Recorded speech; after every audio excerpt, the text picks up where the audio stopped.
yo'q deyishni o'rganing. Kimgadir yaxshilik qilishni yoki ibodatingizni ertaga boshlarman deb qoldiryapsizmi? Yo'q deng. Har bir kunim g'animat deb kurashing nafsingiz bilan. Dushmanni tashqaridan qidirishni hojati yo'q-da. Ichimizda shayton bor.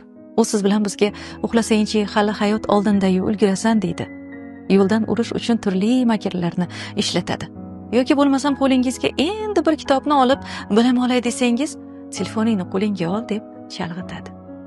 Uni gapiga kirdikmi, tamom tuzoqqa tushdik.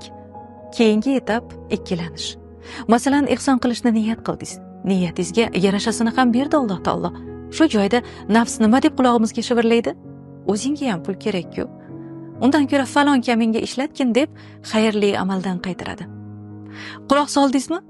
Bo'ldi. Ehson ham yo'q, o'sha pul ham bebaraka ishlanadi ketadi. Ko'ryapsizmi? Shaytonning gapiga o'zimiz kiryapmiz. Demak, biz o'zimiz unga kuch berib qo'yapmiz. Bizni tushkunlik va noshukurlikka yetaklovchi har bir negativ hislar uni qilmishi, ya'ni qalbda nafrat bormi, shubhalanish bormi, qasos o'ti, ikkilanish, dangasalik, zino, o'g'irlik, g'iybat, bular barchasi siz bilan bizni Robbimga qarshi qiladigan hislatlardir. Uni qahriga duchor qiladi. Bejiz o'zini yenggan inson g'olibdir deyilmaydi-da. Qalbingizni Rahmon egallasin, shayton emas.